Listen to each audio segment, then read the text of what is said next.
3, 2, 1.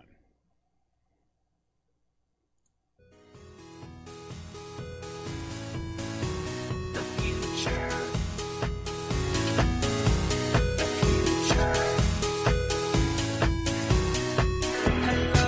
Hello, is there anybody there? It seems I'm all alone again. Does anybody care? This planet's empty. I see no signs of life.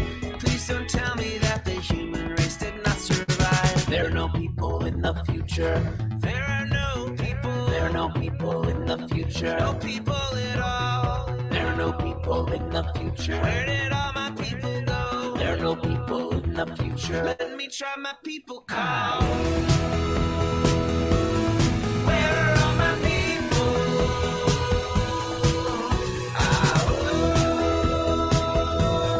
Where are all my people?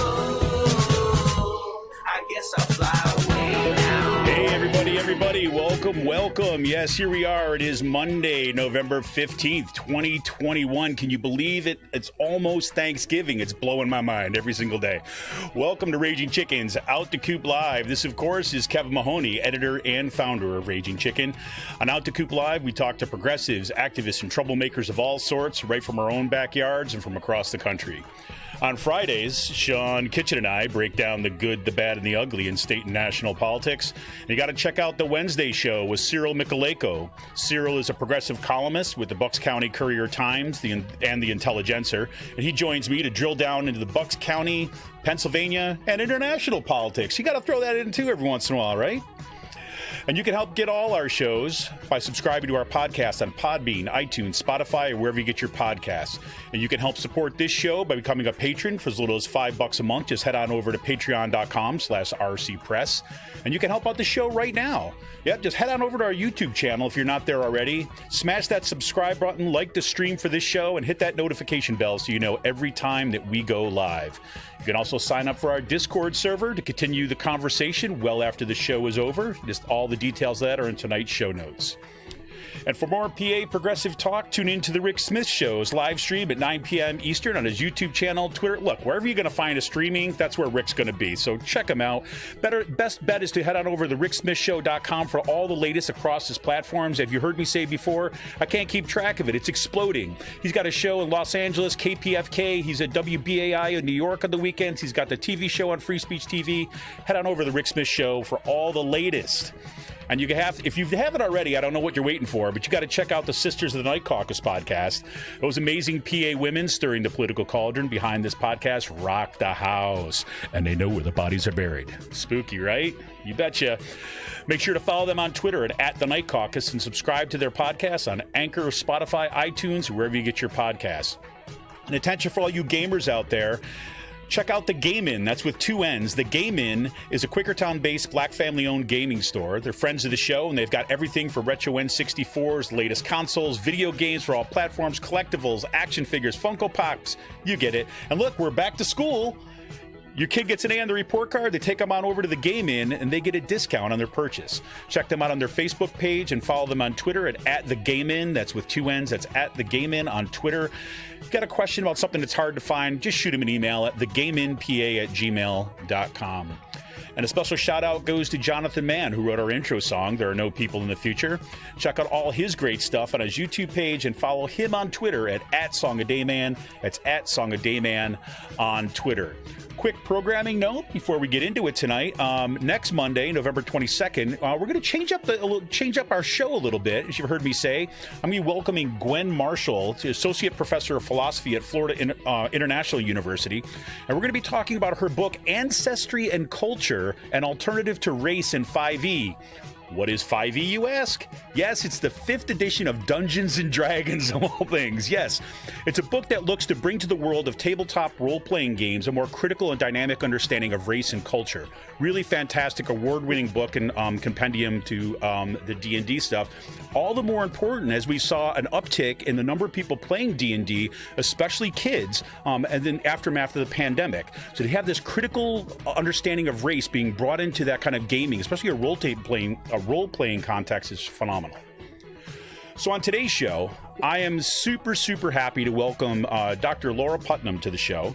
Laura's a UCIS researcher of gender migration and migration in the modern Americas. Her interest in grassroots social movements has led her to local civic organizing in Pittsburgh's 11th Ward. She's also a member of the advisory board of the New Pennsylvania Project. Laura's Twitter account has become a must-follow for the people looking to understand elections in PA, the emergence of a strong progressive left movement in Western PA, and critical linkages between organizing and democratic politics. Well, tonight we're going to be talking about this month's elections beyond the initial hot takes and about the meaning and causes of the election results. And the background for our discussion tonight will be Laura's recent article, Rust Belt in Transition, What Has Happened in Pennsylvania's and the Entire Rust Belt's Middle Suburb Counties, and Can It Be Reversed? That was published last year in Democracy, a Journal of Ideas. And you got to follow Lara on Twitter, and that's at Lara, Lara _Putnam, Putnam. You're going to find that in today's show notes. Make sure you follow her on Twitter. Do this. And nobody got to see, Lara, your reaction to when I said you're a must-follow Twitter thing, but welcome to the show. Thank you. It is a delight to be here. Yeah, and I do really mean that. I mean, I think that it was, I have to say, just initially in the aftermath of, this month's elections, it was really, I think, really useful for me to be following how you were unpacking the numbers in ward by ward in the face of the kind of hot takes that we're seeing that wanted to read some sort of national script over what was going on, when the reality was everything was really complex. It gets more interesting by the day. Yeah. Yeah, that's absolutely true. And it's even more so, these days since with mail-in voting and with the disparity in the uptake of mail-in voting, where many Democrats are choosing to use mail-in voting, very few Republicans are doing so. What that means is that even on top of all of the usual layers of complexity of interpreting statewide and down-ballot results, it's also like we're just not going to know what the actual numbers are until multiple days after the election. And so, trying to get out the instinct of, I think, a lot of the news media to jump out in front to begin analyzing literally before the votes that were already cast last week are counted, can really get in the way of understanding, because once a narrative gets set, people have a really hard time rethinking what just happened. Absolutely. And I mentioned this to you before the show, and we were talking before we went live. I mean, literally about a half an hour before we kind of got on, I got an email from Kirsten Zolfo, who was on the show last week. And if you remember, on the show, we talked about some of the really tight races in Bucks County.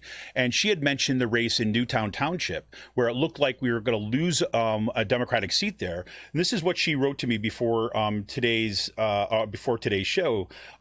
So last week there was Ellen Schneider. She was running to be the newest Newtown Township supervisor, Democratic Party, and it looked like she was losing by double digits last week. Just today, this came in, is that it turns out she won by 6 votes.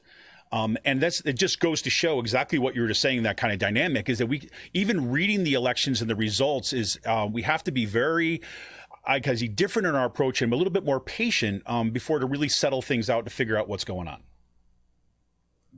Yeah.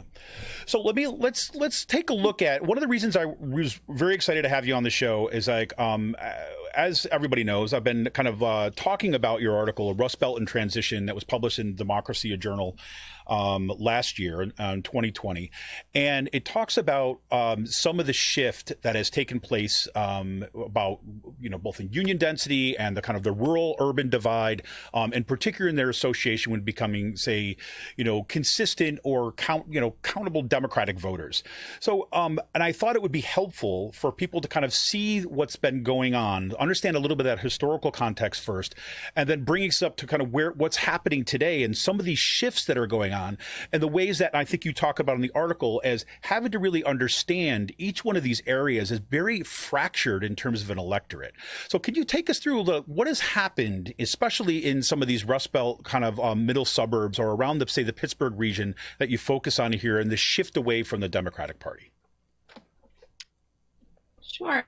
So what I try to do, as I'm a historian, so I'm not actually in the business of hot takes. Like, Twitter sort of pushes me to give up-to-date reactions and to hear back from people, which is great. But but what I do, in real life for a living is understand change over generations of time.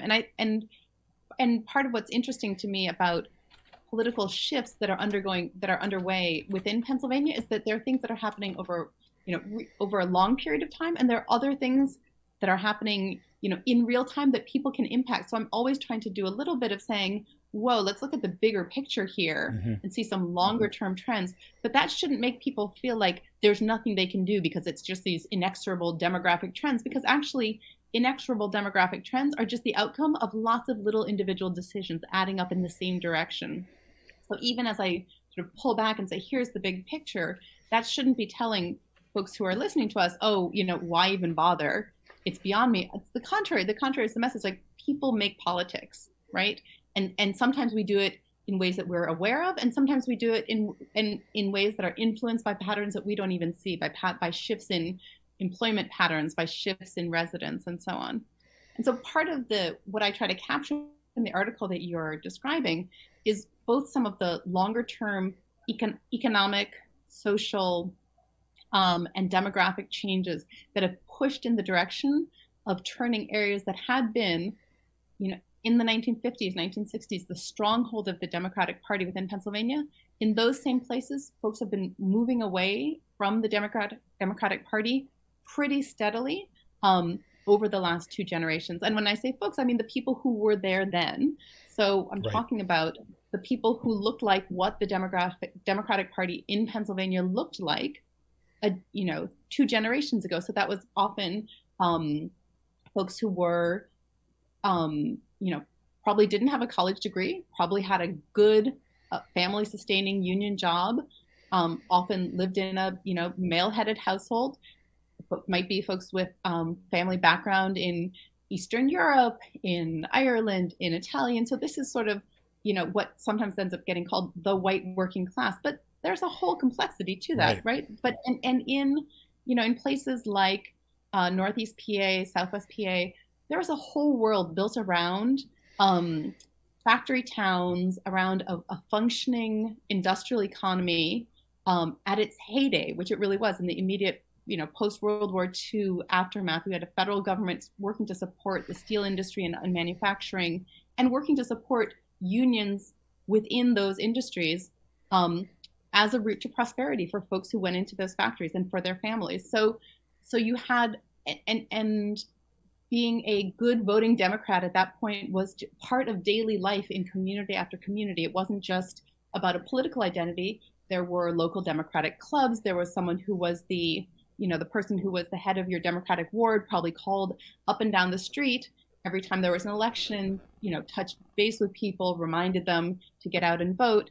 And there was a whole world of faith-based organizations, in clubs and lodges that work together to pull people into community life and to make being part of the Democratic Party central to that community life. And so the pattern over the course then of the subsequent generation and a half has been of folks moving away from not just the party, but also from some of those same institutions that help them feel part of and feel like their voice was heard within that broader party. So let me ask you this: to what degree do we also see? It's really clear to me, and it was really clear in the article about when these, for lack of a better term, the kind of, say, social political infrastructure that forms around, the culture around, say, the Democratic Party and, say, progressive politics, when that starts to fracture, when you start taking out things like, people's well-being, like the steel industry. I grew up in Utica, New York, right? And I grew up, kind of in the 70s and 80s when I watched all the major industry leave. Right. And that was what sustained that. And I go back there now, and it is like my neighborhood is Trump flag from one side to the other. And that was not the case when I was growing up. And I see the similar kind of dynamics here when once you remove that kind of infrastructure, the family sustaining wage, for example, the kind of the good union jobs, then everything else starts to fracture. And to what degree is at the same time, this is something you don't really cover so much in the article, but you get a sense of to what degree the Democratic Party itself is also kind of shifting in its identities during this period of time? Or is this more kind of really more of a function of the breakdown of that, kind of almost material infrastructure that's girding that culture? So I think it's both things at once. I mean, if you think about what's happened, if you like cast your mind back to the 1950s, early 1960s, that union, the fusion of basically like white working class Rust Belt, soon to be Rust Belt. It had not yet rusted. Right, the rust was not yet. It was shiny. That was shiny metal. So the fusion of those like steel girders and the priorities and the language of the Democratic Party was so tight that it's always going to feel less so, right? So that in order for the Democratic Party to encompass and speak to the absolutely genuine and valid concerns of people, of a much broader range of people, which is what the Democratic Party subsequently from the 1960s onwards, as that Democratic coalition is broadening, as the Democratic Party throws in with the civil rights movement and decides ultimately, that it's not going to try to straddle segregation, and it's not going to try to encompass and support segregation. In some places, it's going to embrace moving America forward on the issue of civil rights and equal political participation for non-white people in this country. So, that Democratic coalition has been expanding in the range of partners and parties and allies within that coalition, and necessarily that's going to mean that the topics that are at the front of what the Democratic Party statewide and nationwide has to be speaking to are not going to be that tight fit, right, as they were back in the 1950s when this was the core, right? And so it's both that the Democratic Party sort of structurally, if living in a country which, because of the way that the structure of first past the post elections, the country that we live in is going to be basically a two-party structure, right? It's going to be a two-party government. So in a two-party system in which the Republican Party largely represents conservative white Christians, leaving the Democratic Party to largely represent a whole bunch of other stuff, like a wide variety of ideological positions, of ages, of people coming from different race, ethnicity, and so on. The Democratic Party is necessarily has a broader straddle, right? And so it has to be, like, the phrase "big tent" right. is sometimes used. But that if you're going to have a big tent, you can't just announce, "Okay, we're a big tent. We got a big tent." Right. Like, here we are in the tent. Let's hug each other. Like, like I have this image of the the parachutes that they play games with, and all the kids throw out the parachute and they tuck it behind them, and then they sit down and we're like, "Oh, we're in this parachute together." Like, okay, maybe if your kindergarten teacher got that to work, it's because you practiced and they gave you guidance. And you were like, okay, now we're lifting up our arms together and we're pulling it back together. Because you can't just make that work automatically, right? So it's sort of similarly with a political party. If you want to make that big tent work, you've got to do the work to create the structures through which people can talk to each other and listen to each other and come to build empathy for other people within that coalition. And if you don't do the work of creating that infrastructure, that social infrastructure, you should not be surprised when people run out the door of that tent. 100%. And I had this image of, like in front of like used car lots, you got that little kind of floppy thing that's blowing up in there. Oh my God. Literally, I know the one that you're talking about. Just over Century 3. That's what I'm thinking. Is like that's not a plan, right? It's not a plan. That's exactly right.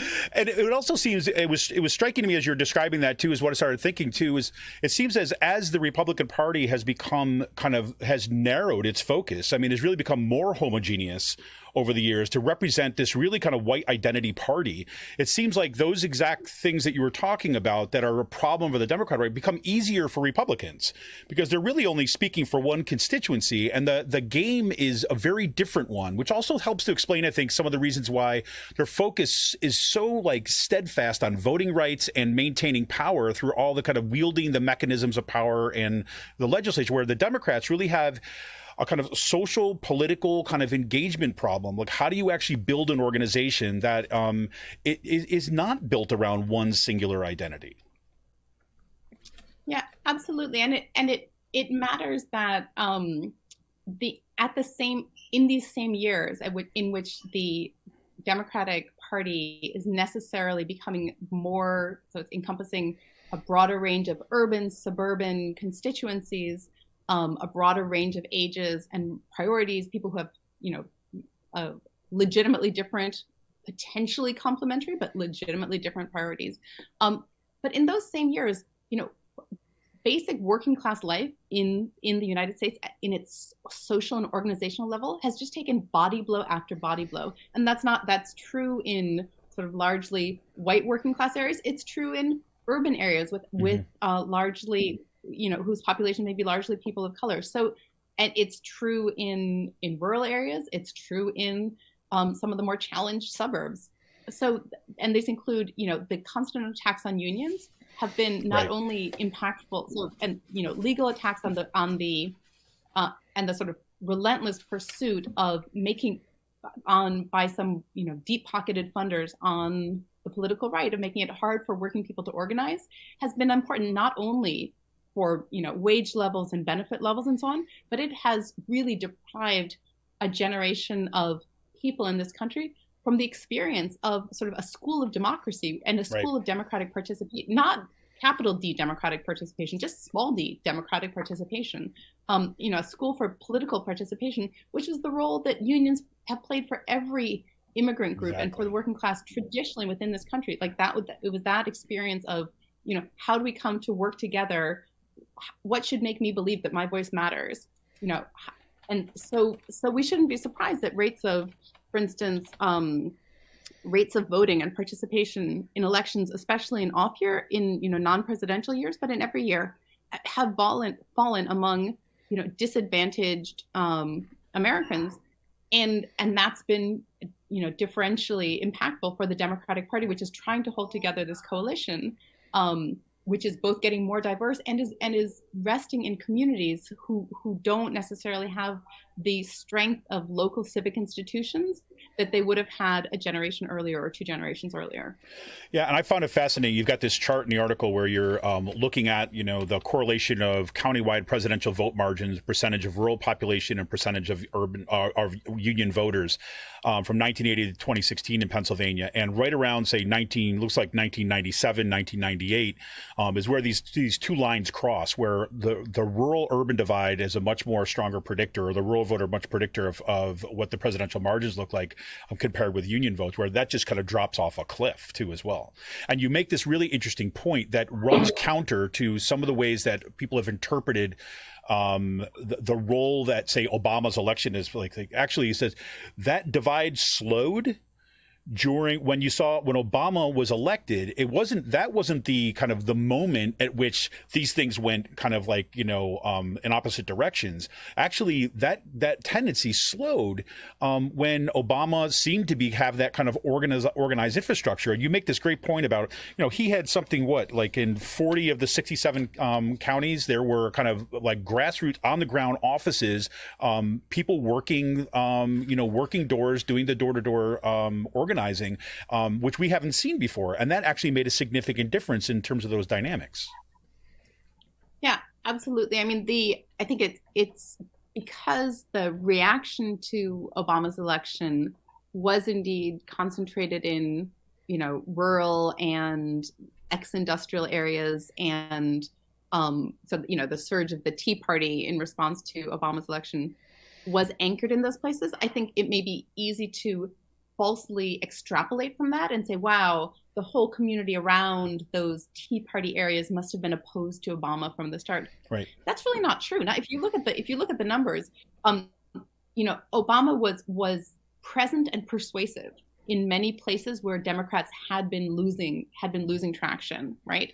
And so he really slowed that rate of Democratic decline in presidential voting in Rust Belt areas in Pennsylvania and beyond Pennsylvania, and then Donald Trump sped it up, right? So it was sort of it's kind of as if we got a little bit like frozen in amber a little bit during Obama's period in office, and then Donald Trump, spoke the right language, hit the right notes, shifted away from some of the elite Republican sort of libertarian, small government priorities, and spoke instead the language of sort of providing, good government benefits to the people who he defined as deserving them.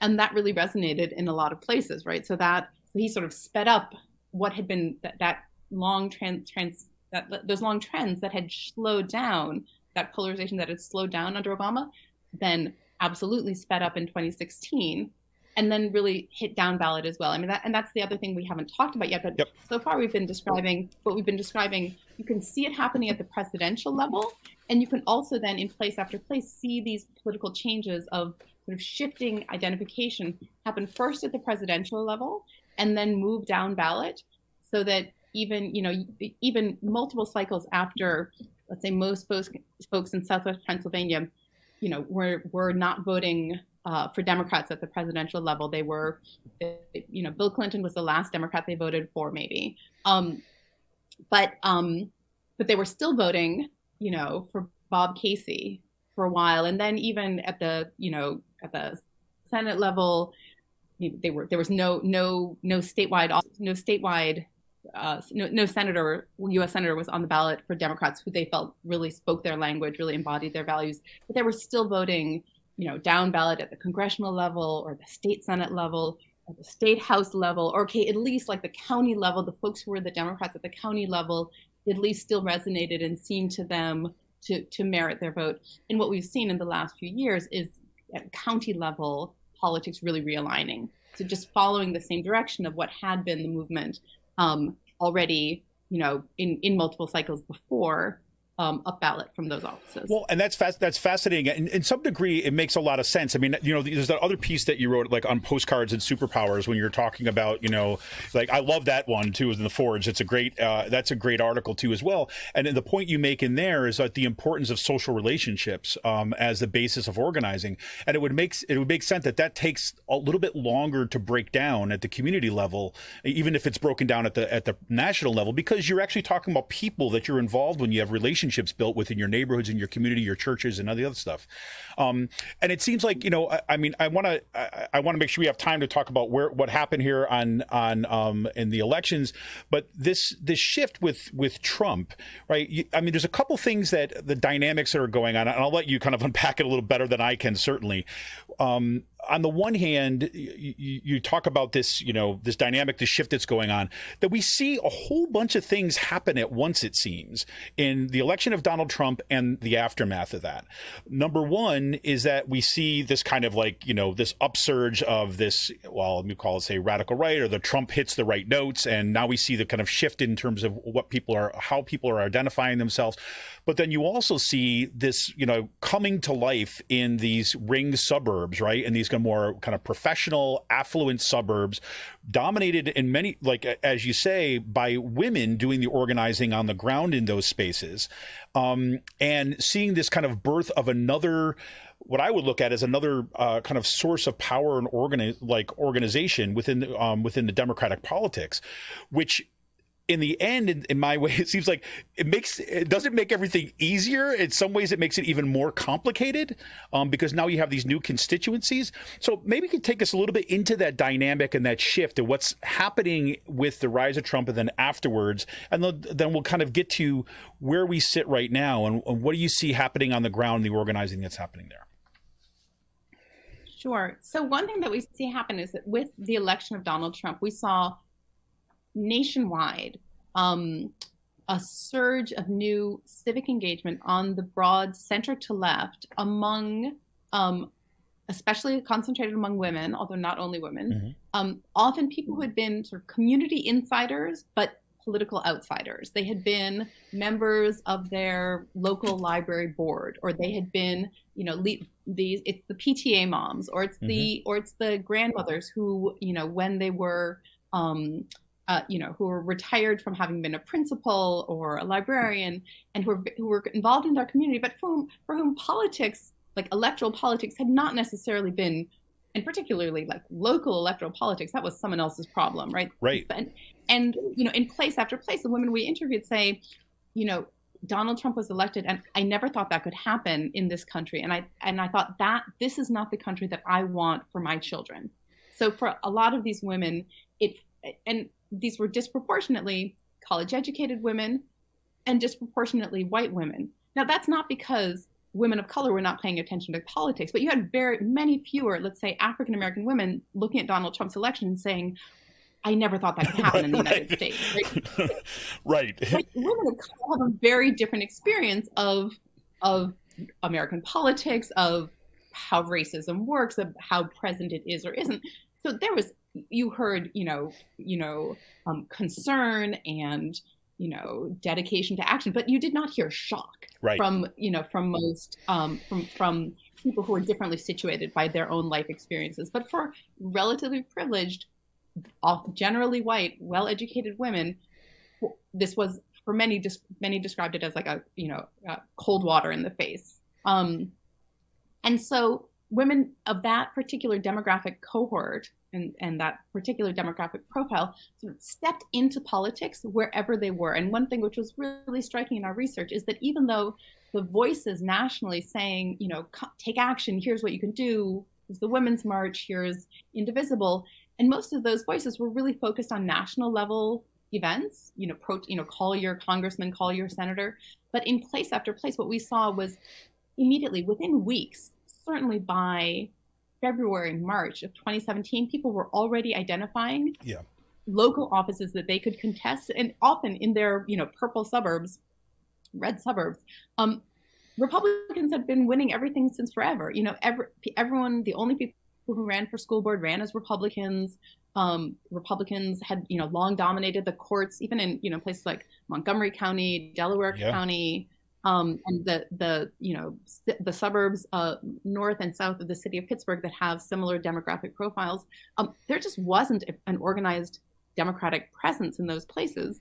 And folks stepped forward and started running for office, recruiting people to run for these very down ballot offices, and really created a new anchor for all kinds of potential new political alliances that hadn't been there. Because if you remember, like we described what the old Democratic Party in Pennsylvania, and especially in Northeast Pennsylvania, Southwest Pennsylvania, looked like, it was anchored in the building trades, anchored in more most of the local elected officials 10 years ago who were Democrats in these areas were aging white men, right, who looked like the Democratic Party had looked like within their locality 20, 40 years earlier, and didn't look like today's Democratic Party. Now, some of them working very hard, some of them super connected. So I'm not dissing them at all, but I'm saying there were all sorts of pieces of the modern Democratic Party coalition nationally that were present. Folks, there were people of color within that community who were not getting represented within the local Democratic Party. There were college-educated women within that community who were not finding themselves showing up at a Democratic Party committee meeting, right? So the surge of new people has had, even when the new people who've stepped into politics and political action has actually been demographically very similar across very different places, the impact has actually been very different because what's going on locally in that place politically is different. So expanding the amount of progressive political energy in a place like the city of Pittsburgh has a very different set of knock-on results than expanding the amount of progressive political energy brought by the same, librarian women in the northern suburbs of the city of Pittsburgh and so on.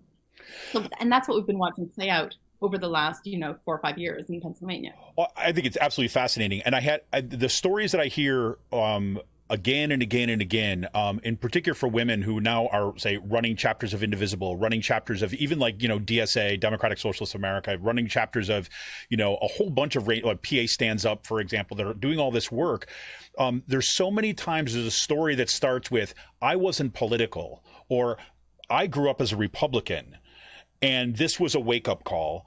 And the character of the organizing, and I don't want to overgeneralize here, but I mean the character of just from people within my social circle and beyond, and friends of friends, it seems to have a very I'd say in some cases there seems to be a very strong kind of ideological push. Like we see this is clearly progressive left, but in other areas it's non-ideological. It has to do with people's lives, right, and their kids and their community, and thinking about what they want their, their community to look like, and seeing it not reflected in there. I mean, how do you see those lines playing out for like the kind of the organizational stuff that's non-ideological and the stuff that is more rooted in, say, more progressive or kind of left traditions? I mean, we've seen both of those are real currents within different places. And so it's both the case that, some of the people who stepped forward and got extra involved after the election of Donald Trump, were folks whose theory of change for the electorate really depended on progressive policy implementation as, what they see as essential to move the U.S. forward. But that, I would say, there was less change. That was less of a new development. I mean, that was, Bernie Sanders was capitalizing on folks who felt that way, and carrying them forward as well. But that's somewhat distinct from the numbers of people for whom Donald Trump, the fact that Donald Trump could be elected exemplified for them that there's something broken in the system. And so and these are, again, sort of characteristically women who had a long history of working within systems. These are often women of a generation that was the first generation of women to become leaders within their, businesses or nonprofit sector or social service organizations. So they know all about working within systems and navigating, male-run systems that are not working well. And it's kind of like they suddenly woke up and they're like, oh, politics is one of those systems. This is yet another institution where, like, some of the men in charge have made a real mess of things and left a lot of work for us women to clean up. And these were also, characteristically, it was women who knew how to build those relationships and knew that building relationships was critical in order to put in place a better functioning, more transparent system. And that's not the only thing that's been happening in politics, but again, that's created possibilities for new kinds of alliances and for new kinds of leadership by people who don't look like them. So it's not just that, this is not a story of Pennsylvania politics for the last 4 years in which it's like white women in the suburbs are the only ones who are doing things. On the contrary, what's really striking is what a diverse range of new kinds of leadership have been made possible once you've got a broader range of people paying attention to local and regional and county level politics. Oh, 100%. I mean, and the number of times I've heard people say, like, especially, again, women in these kind of key organizing positions say, well, asking them, how is it that you started this? And they're like, well, I had the email list or I had the phone tree, right? Yeah, I organized the bake sale at the school and I knew how to get in touch with everybody. It was like literally the whole infrastructure being shifted from, this keeping the community functioning, right? To like, wait a minute, let's take it. Let's exercise our power. Skills there. Absolutely. Yeah, exactly. So to take the bridge to where it gets with the election here, one of the things that the story that you tell at one point of Darcel Slappy, as and again, I'm cautious about wanting one person's experience translate into all these other races, but the idea about getting involved in a race and continuing the organizing over time, and the quote that you say, at one point is say, look, what SEIU organizers kept on telling you, say, elections lay tracks. Can you give us that little sense of like Darcel Slappy's case, and then let's talk. Then from there, we'll talk a little bit about like what just took place, and what you see is some of the the lay of the land right now and what this might mean going forward. So, yeah. Sure. So the example of the race that Darcel Slappy ran in, she ran for a state house district in that encompasses part of Beaver County and sort of moves north. It's one of these gerrymandered districts, and she was recruited to run for that office by a coalition that really represents this mixture of newcomers to the political process, finding alliances with folks who'd been doing the work for a long time. So you had, folks in a group called Beaver County Voice for Change working alongside some people who'd been part of a sort of local Bernie supporters and Progressive Democrats of America, working alongside members of the NAACP, working alongside some leaders of some ministers within the African American community coming together to say, we want there to be an alternative to the Republican on the ballot in this state House district. And so Darcel actually ended up running and being recruited to run as a Green candidate because there had been a trouble with getting the signatures to get a Democrat onto the ballot earlier. And so the coalition that had recruited her, found someone. So Darcel is someone who everyone in that part of Western PA knows, among other things, because she was a referee for girls basketball games for high school basketball games for a long time, right? So one of these people who's just been a central part of the community, who everyone knows. And so, they worked hard to try to get Darcel elected.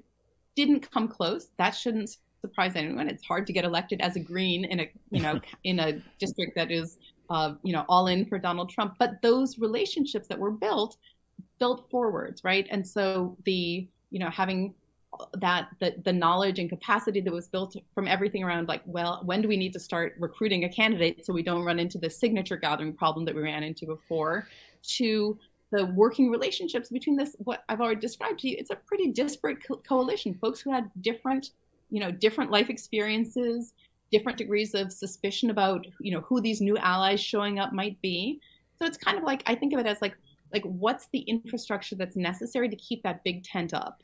We were, just as we were just talking about, to build up the capacity to know who to talk to and how to talk to them and what questions need to be asked in order to work together.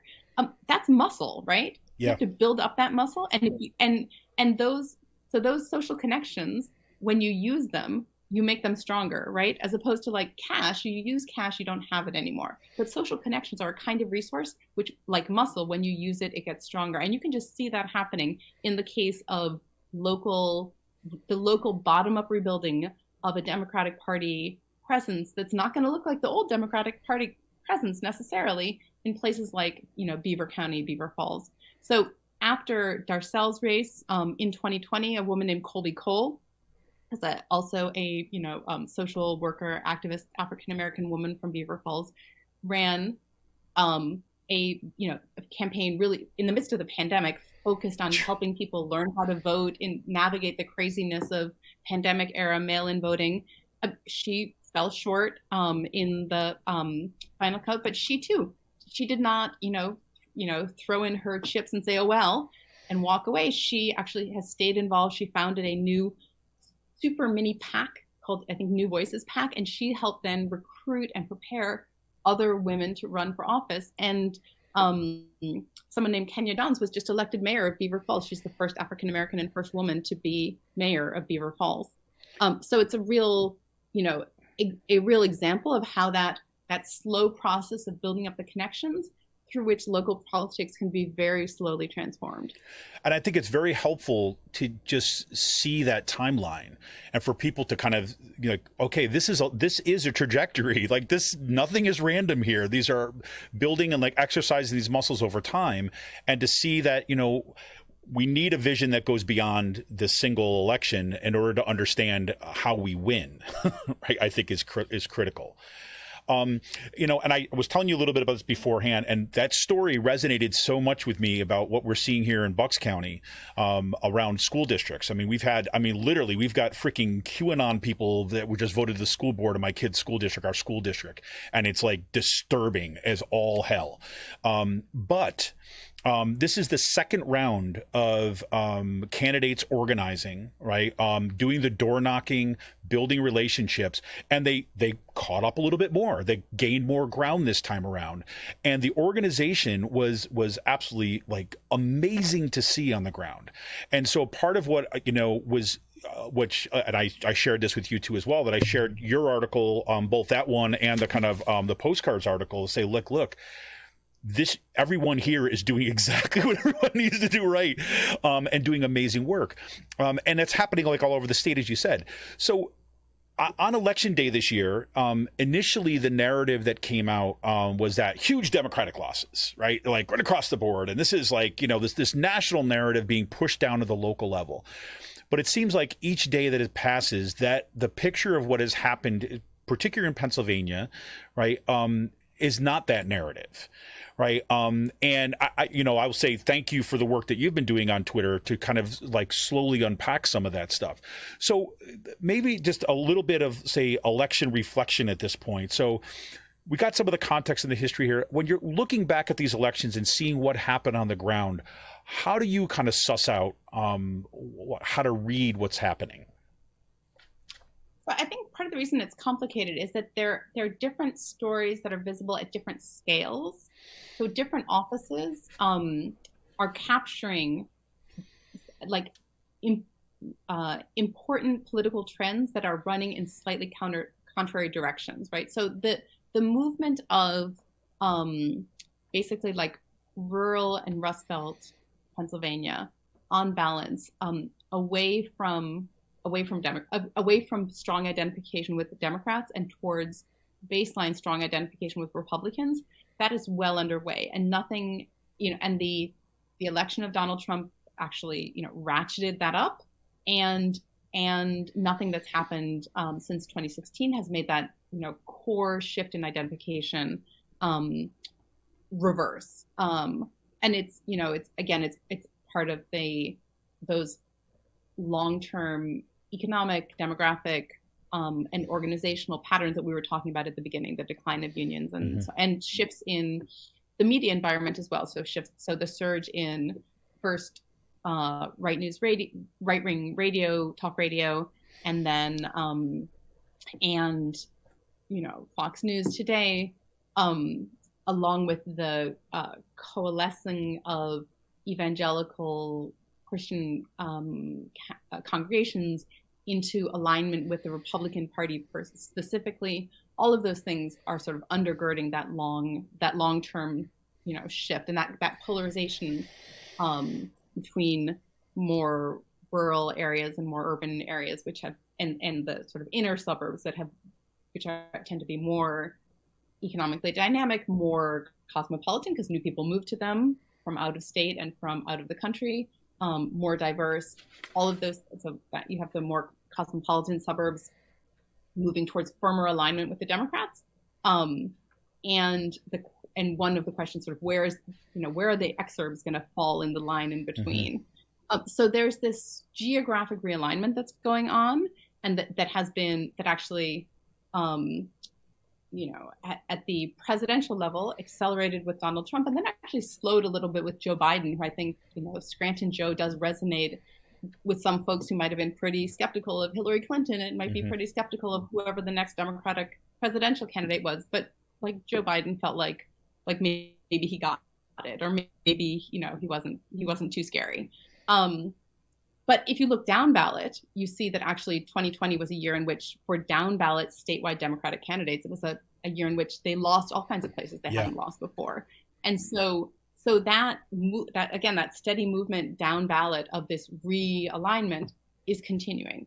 But what's running counter to that is at the local level, because you've got these, a new generation, not necessarily of young people, but a new generation of activists, decent numbers of them in their 60s and 70s, but newly involved in new ways and making alliances with younger people and people who don't look just like them and so on, becoming increasingly professional in all the good ways in terms of how they're running campaigns locally. So, and that's, I think, part of the reason that we saw so many races, school board races, town council races that were contested and that came down to like single digit divides. But there were so many races that were close enough that before not just the mail-in ballots finished counting, before the provisionals finished counting, it looked like they were going to go to Republicans, and then all the provisionals came in. The provisionals were, in most places, about like 7 points less Democratic than the leaning than mail-in ballots, but they were definitely provisionals almost everywhere fell pretty heavily for Democrats, and so provisionals were able to push Democratic candidates just over the line. You told the story of Newtown, but we've seen the same thing happened in Hampton, here in the Pittsburgh area, in the North Hills School District. So a bunch of different places, races were that close. I don't think that's happenstance. It's because you had people actually doing door knocking, vote counting, in some cases strike lists, like measuring how close they were going to get, strategizing, pouring in the effort in order to, and being much savvier than they would have been 2 or 4 years ago about where they could get the resources that they might need to get if they could make the case that they were plausibly within striking distance of winning. So you had all these local races. It became possible for people to push it to being competitive or just beyond competitive and actually winning. And that's really important. Like that, even if that doesn't change who won the Supreme Court race, right? So in the short term, it has an impact in those local races, which is going to have a huge impact on things like, what the politics of the books on the library shelves for your kids in the public school are, right? Like they're going to be like school boards make all kinds of decisions about, what the superintendent can and can't do, what teachers can and can't do. So there are going to be immediate, life material consequences, but also there are longer term political consequences to having had that kind of sort of pushing downward of concrete experience in how to run an effective and savvy campaigns. And that's what I saw happening in place after place. Some of the folks who were just, again, political outsiders in 2017, as they were just kind of throwing everything at the wall to see what would stick in terms of running local campaigns, very passionate, very inexperienced. For that very reason, in some cases, doing smarter things than the political pros who had their own absolutely supposedly savvy toolkit that they just pull out of the box, and they're like, okay, knock this many doors, yard signs don't vote, here's what we do, here's what here's what all the other consultants tell me to do, and so here's what I'm passing on to you. Right.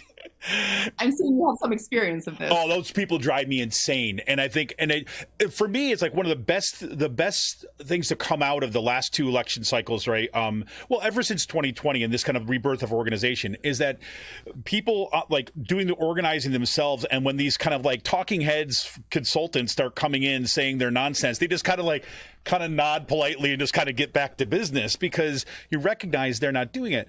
And, and I think that what you make me think of is that, moving forward, it's really the emphasis. Tell me if I'm being fair about, about reading, taking away from what you've said is that the move forward is, say, more about organizing than it is about, say, ideological work. It's about the kind of the mechanics of organizing, like you said, that where unions have been the schools of doing the work of exercising the democratic muscles. That's really where, say, resources and time really needs to be spent if we're going to see this this kind of counter to that right-wing shift.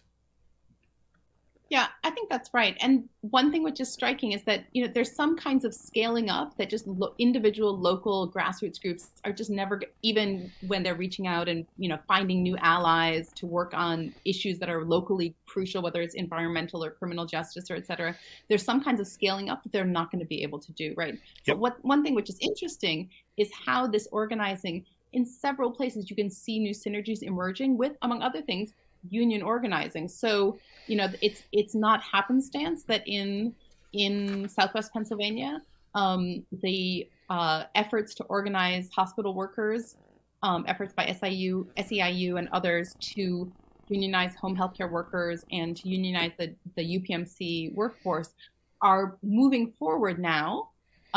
They're gaining speed. The faculty of the University of Pittsburgh just voted to unionize this fall with the steelworkers.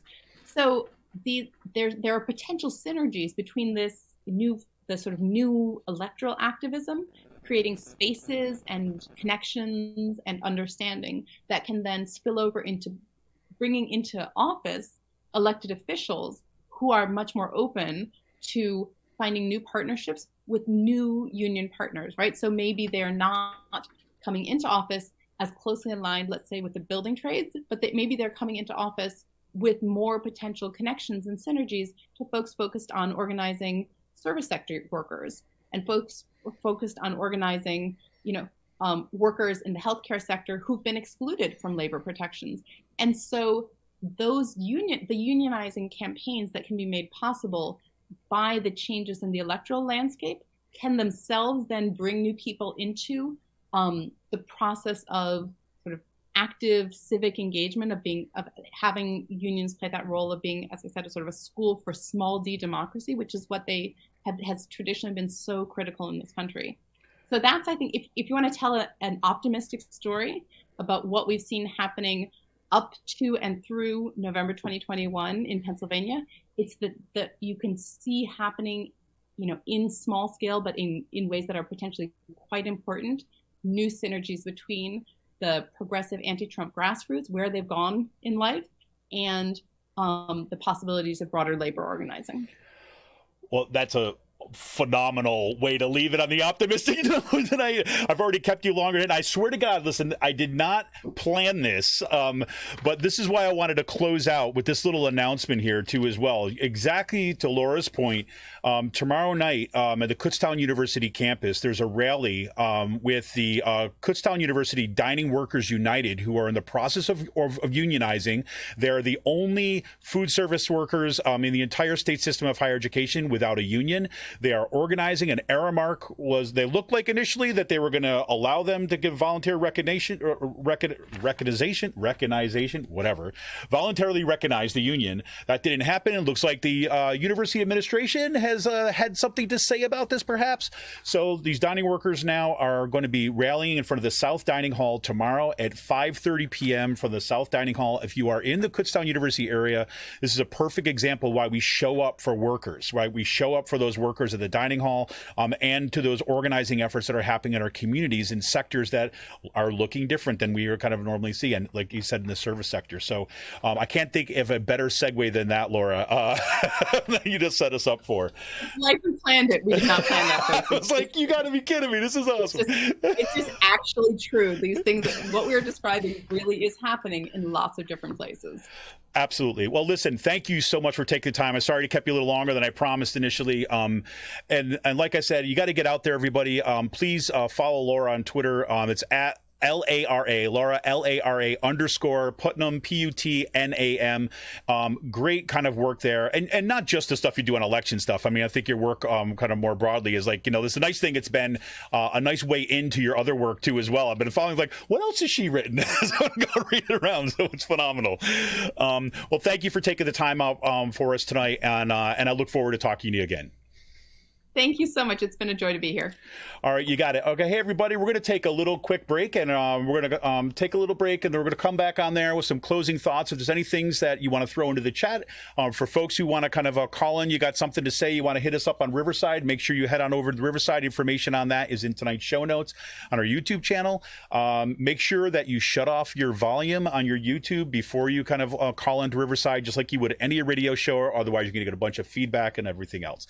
But once again, Laura Putnam, Dr. Laura Putnam at University of Pittsburgh History Department, and amazing Twitter personality. That's how I had to throw it in. Please check it out. Thanks again for joining us tonight.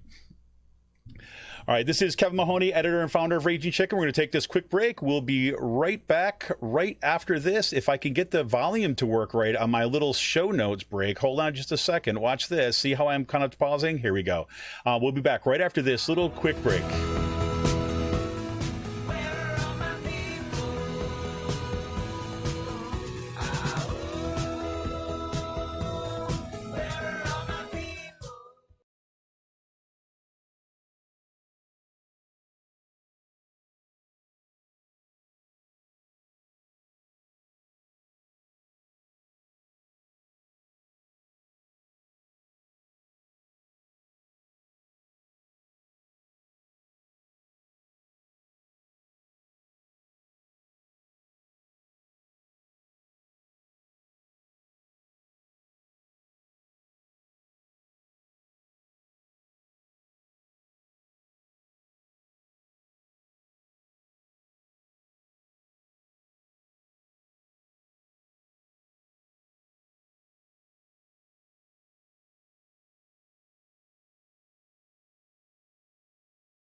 Sorry about that. I didn't have my my mic turned back on. Sorry about that. Welcome back, everybody. This is Raging Chickens Out the Coop live, and this is one of the kind of glories of this separate part. Is I always end up having a little technical problem. Frankly, I was just excited, to close that discussion with Lara Putnam on organizing and supporting labor organizing and getting out there and showing up and seeing how these new coalitions develop was, I mean, I can't think of a better kind of transition to this rally that's going to be taking place tomorrow at South Dining Hall at Kutztown University's campus. This is the Workers for Kutztown University Dining Workers United.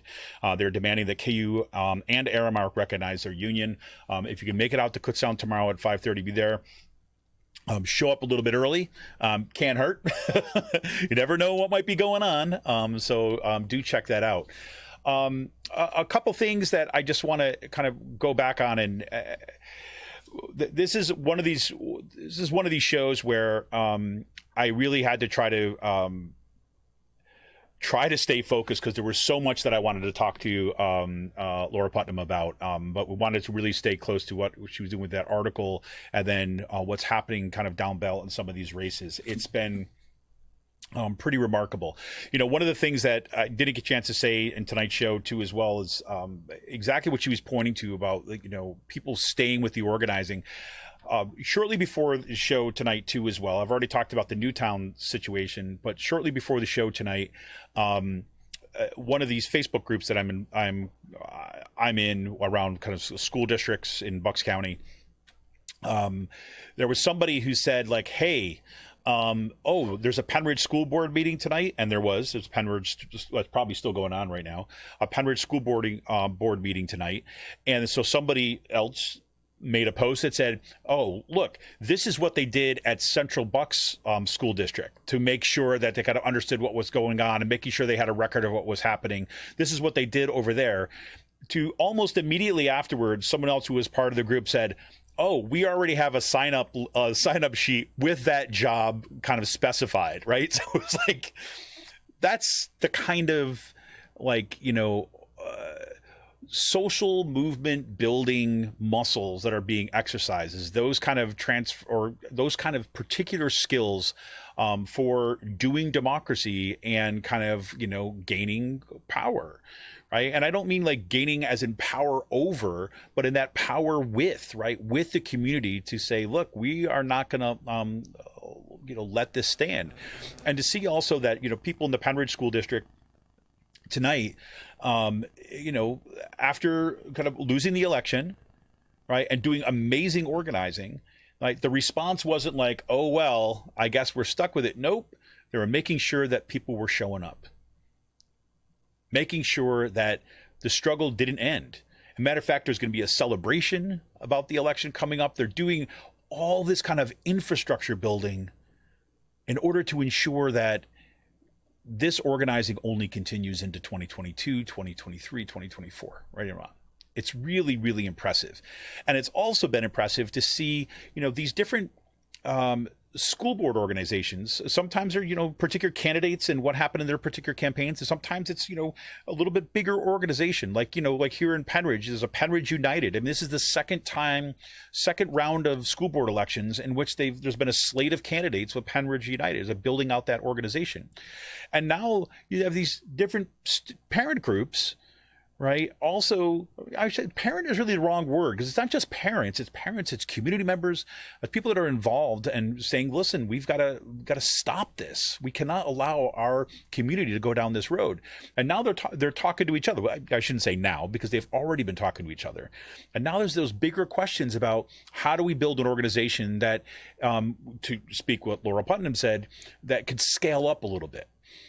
And, the problem we have here in Bucks County, I mean, not to make everything about Bucks County, but the problem we have here in Bucks County is that there's that disconnect between those organizations that, fund, like, say, congressional races and things like this, and these on the ground groups.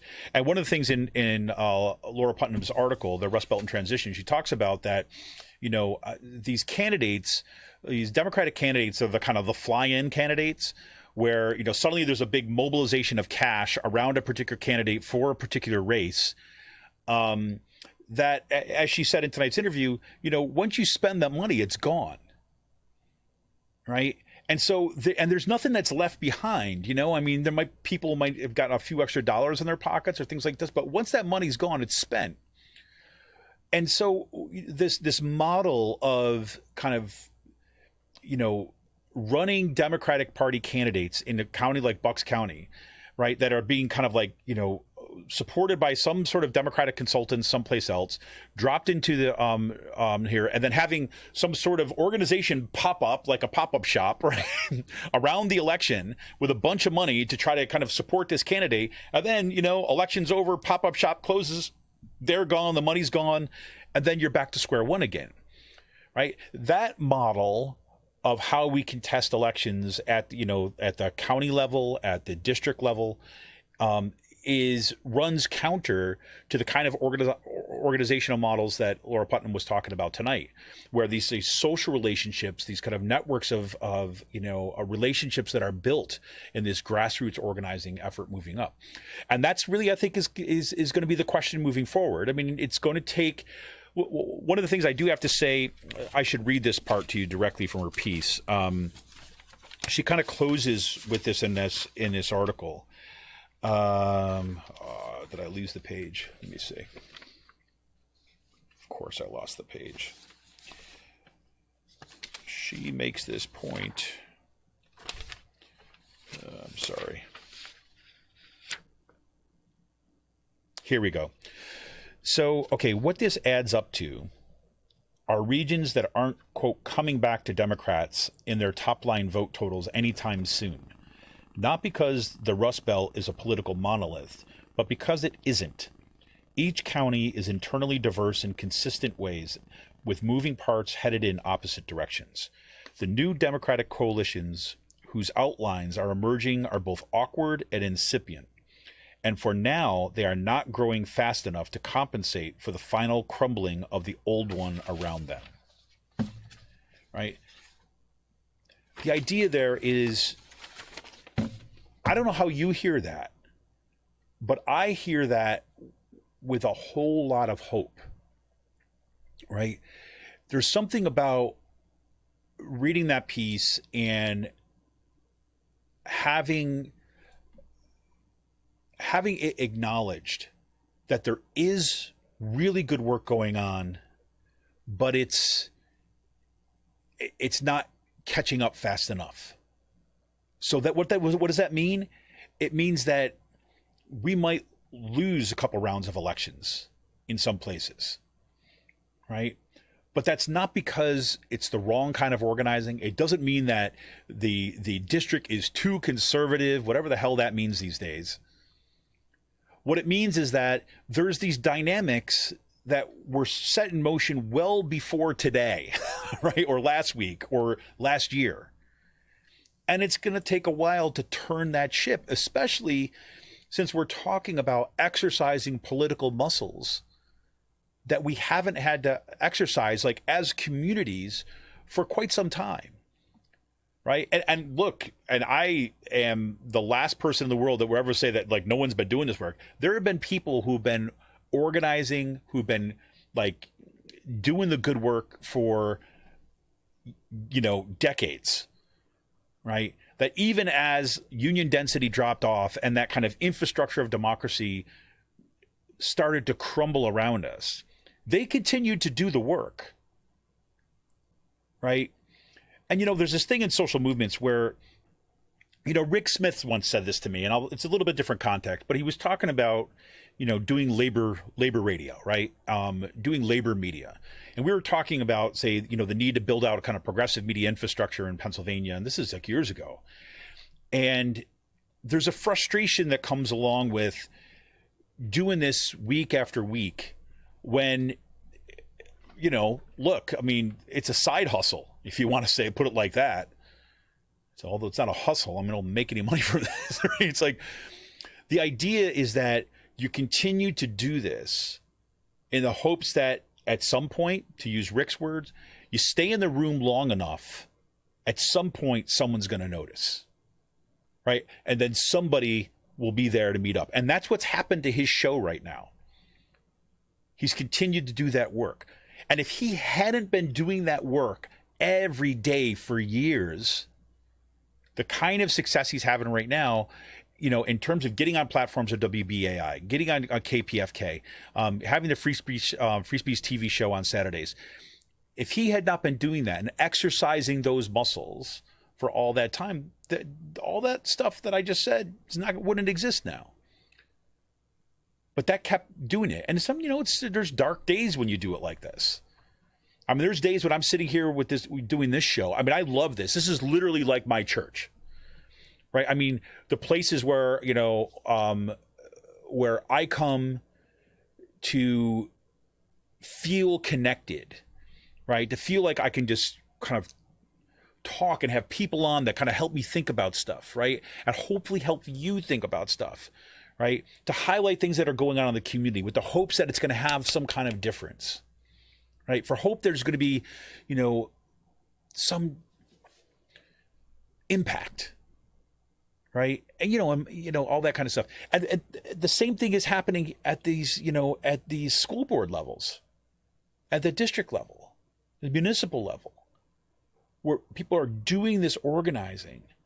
And it may take a little time to build that capacity, right? Or to go on scale. And for, these more funding organizations to kind of get in sync with where the community's at, right? Where the good organizing is. You should go back and listen to the Sisters of the Night Caucus podcast this past week and the week before, where they talk about some of this stuff too. Earlier today, I was talking to Sean Kitchen about this. It's just so funny. Sometimes things line up like this, where I've been thinking a lot about, this key push about getting back to normal and so on, right? And I've just been thinking about what this means and how that the getting back to normal stuff doesn't seem to have the same kind of legs that it did even about 4 months ago. Right. And I think that's because of the experience of, quote unquote, getting back to normal has not panned out, right, in the way that we were promised. Right. So,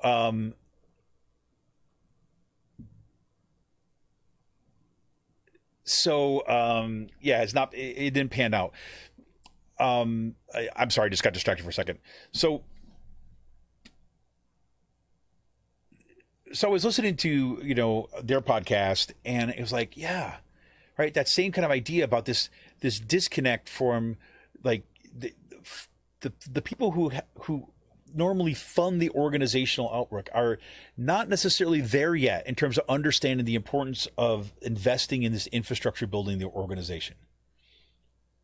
Right. And in part, and I think, I hadn't thought about it like this until I talked to Laura Putnam tonight, but, to some degree, those funding organizations are having the same kind of trouble in terms of recognizing who are the leaders and where the power for winning lies.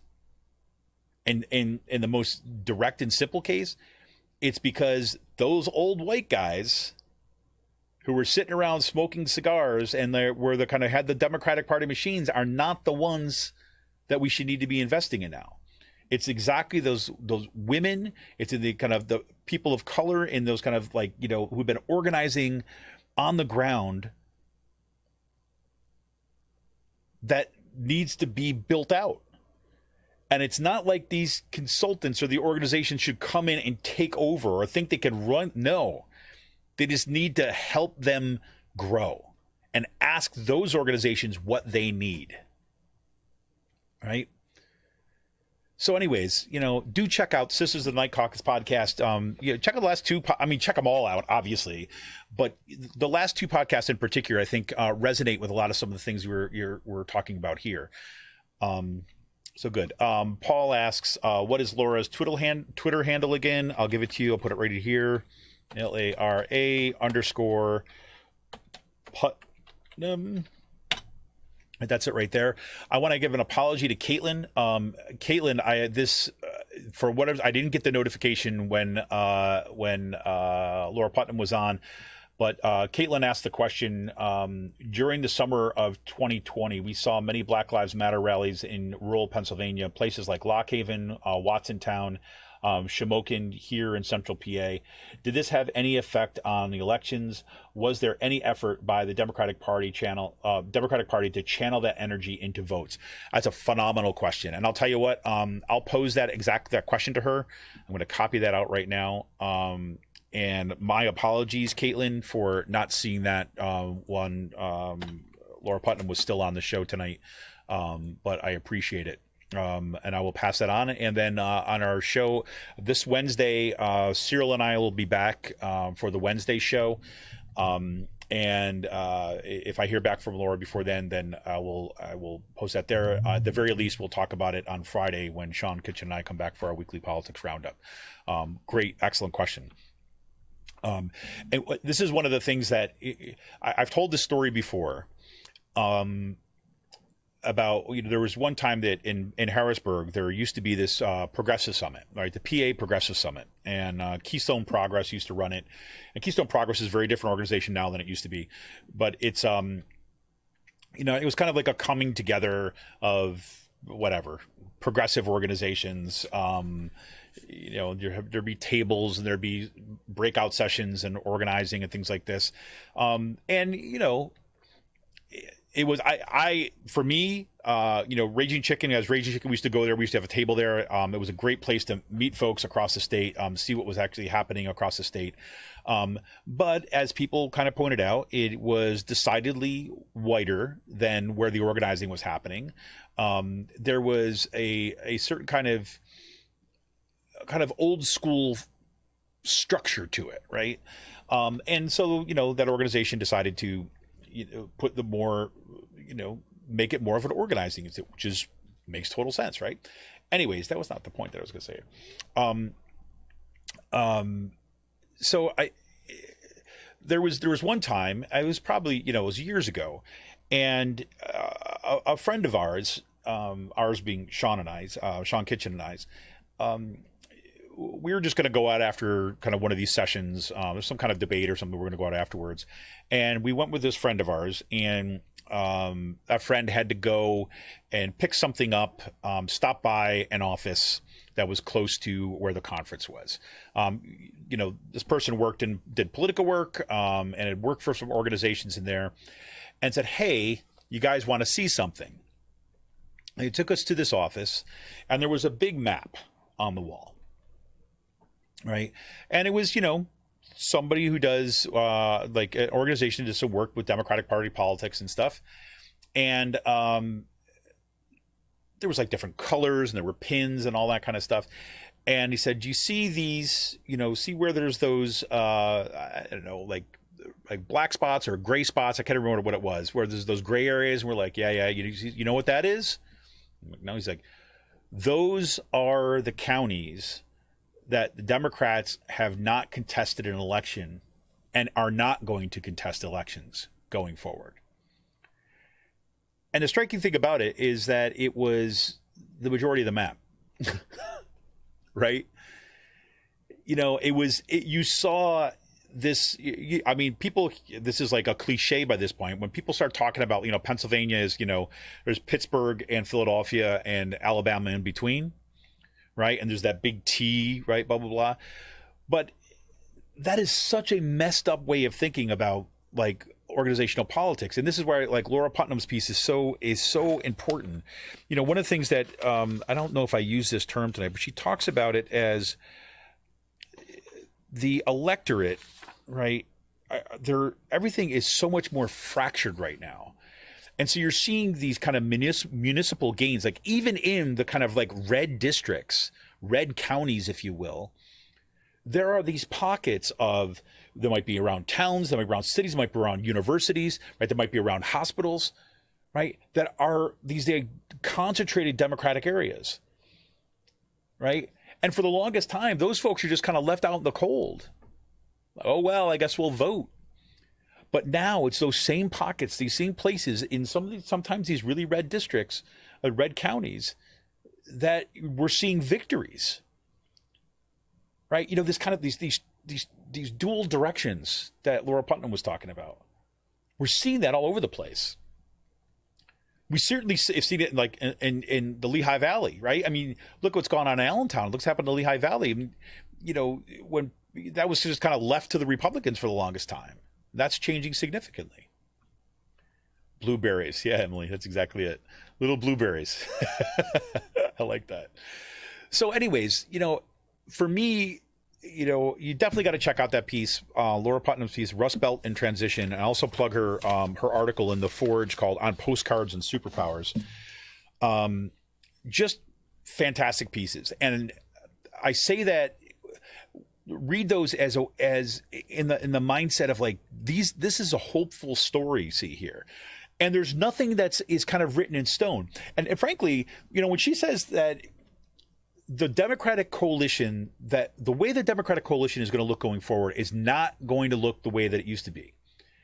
And it is in this process of formation right now. That for me is the best possible world. And yes, it does mean that there may be some setbacks, but if the mechanics and the you know, the practical work of organizing is a muscle that has to be exercised, negotiating differences, understanding the needs of different kind of constituencies within this quote unquote Big Ten. That takes work and practice and blunders and uncomfortable moments and discomfort. But over time, we learn. That's hopeful. And to see, you know, I to be honest with you, I'm looking forward to, you know, there's in my area, there's some new committees, Democratic committees that are coming on. It's all coming from these activists, right? From these kind of like community organizers. I'm really looking forward to getting involved with some of these committees and learning,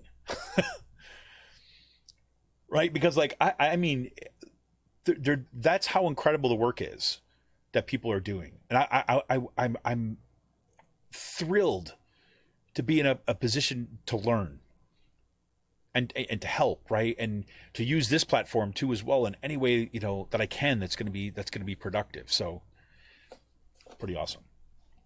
Anyways, want to remind everybody that that tomorrow, if you were in the Kutztown University area, there will be a rally at 5:30 p.m. at the South Dining Hall at Kutztown University's campus. Kutztown University Dining Workers United are demanding that KU and Aramark recognize their union. They are the only group of dining workers in the state system of higher education without a union. And initially, they didn't want to do any big rallies and, you know, wanted to kind of hold off because it seemed like Aramark might just decide to recognize their union. And then mysteriously, there were some meetings with, what I suspect are meetings between the leaders of, you know, the Aramark managers and the university administration. And then whatever conversations happened there, now Aramark has started with their, you know, captured audience meetings and sending out anti-union letters to people.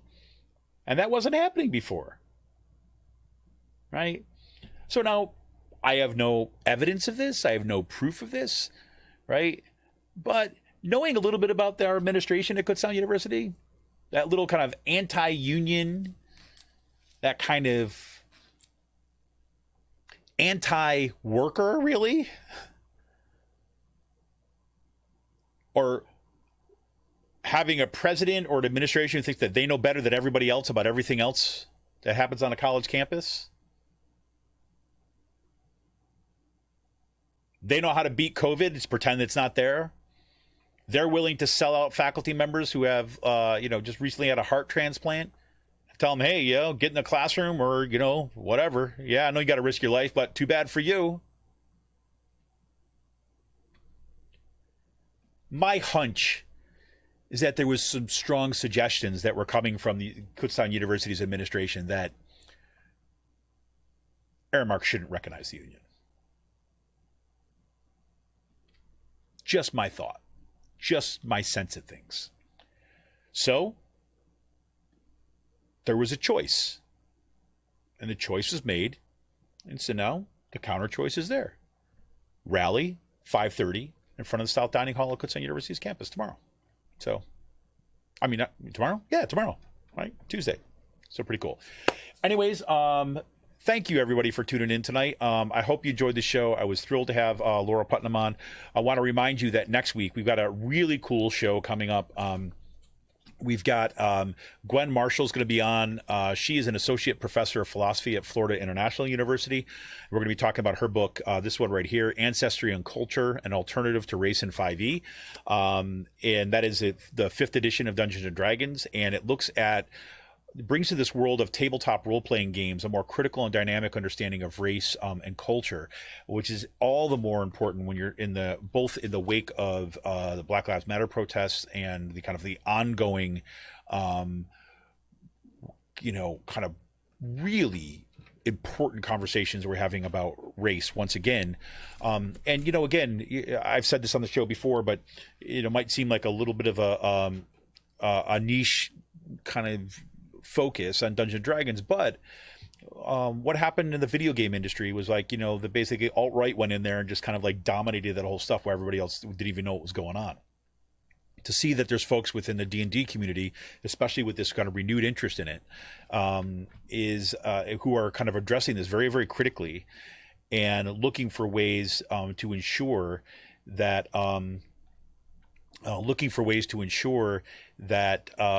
these outdated and really exploitative and backward ways of thinking about race don't find their way into the ways that we're playing. Amy Kate has said, I had several students interested in going to the rally tomorrow at Cedar Crest. Solidarity, that's fantastic. They're coming for Cedar Crest, heading out to Kutztown University to support those workers. Fantastic. That's great to hear. So yeah, do tune in next week, next Monday, November 22nd at 7 p.m. And we'll be with Gwen Marshall talking about her book, Ancestry and Culture, an Alternative to Race in 5e. I've plugged the rally multiple times tonight, but do show up at Kutztown University's South Dining Hall at 5:30 p.m. to help support the workers who are organizing their union, demand that Aramark and Kutztown University administration recognize their union. We will be back on Wednesday.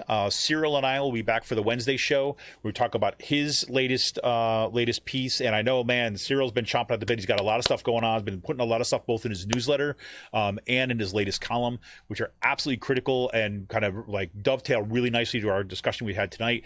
And of course, we'll be back on Friday. Sean Kitch and I will be back for our weekly politics roundup, the good, the bad, and the ugly in state and national politics. Anyways, this is Kevin Mahoney, editor and founder of Raging Chicken. Man, it was a good night. Look forward to seeing y'all around. Look forward to hearing what happened at the Penridge School District meeting tonight. And most everything else, if you can, help support us. Head on over to patreon.com/rcpress and become a patron for those $5 a month. Have a good night, everybody. We'll see you later this week. See ya!